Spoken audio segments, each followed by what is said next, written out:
Xitoy partiyalik kadrlarni dinidan yiroq turishga chaqirdi. Xitoy barliq kommunistik partiya a'zolarini har qanday dindan yiroq turishga, Allohga ibodat qilishdan, duo qilishdan ogohlantirgan. Xabarda Xitoy kommunistlari Xitoy amaldorlarining shiriklashish ahvolini qasdan dinga bog'laganligi, Xitoyning zuvoni bo'lgan xalq gazetida necha yildan buyongi shiriklashish jinoyati bilan jazolangan amaldorlarning hammasi diniy ibodat va faoliyatlarga qatnashganligi, Xitoy xalqining azaldan davom qilib kelayotgan an'anaviy odati bo'lsa, o'zining e'tiqodini bexatarlik va osoyishlikni markazlashtirib kelganligini bildirganligi tilga ilingan. Xabarda yana Xitoyning sobiq markaziy bexatarlik idorasining boshlig'i Juyinkongning turmaga kirib qilish sababining birisi Xitoyning davlat maxfiyatligini palchiga pash qilib qo'yganligidan bo'lganligini. Bu xabarni yana Xinhua agentligi, Dengiz yoqasi gazeti qatorliq axborot o'rinlarini partiyalik kadrlar dindan, xurofotlikdan yiroq turishi kerak temada e'lon qilganligi bildirilgan.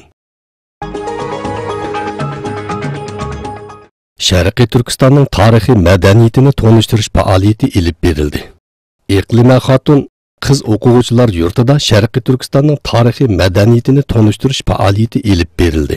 Faoliyatga 200 atrofida xonim-qizlar qatnashgan bo'lib, faoliyatni tashkillovchi Nursha xonim Sharqiy Turkistonning tarixi, Uyg'ur turklarining urf-odatlari temasida leksiya so'zlagan. Leksiyada Nursha xonim Sharqiy Turkistonning 68 yillik zulmat tarixini ixcham, tushunishli qilib so'zlab berish bilan bir vaqtda Uyg'urlarning madaniyat urf-odatlarini, Uyg'urlarning boshqa turkiy millatlardan farqlanadigan alohidliklarini yechib bergan. Oxirida Sharqiy Turkistonda hozir Xitoy tarafidan elib berilayotgan chekidan oshgan zulmlar faoliyatga qatnashuvchilarga bildirilgan. Xitoyda suv ofati bo'ldi.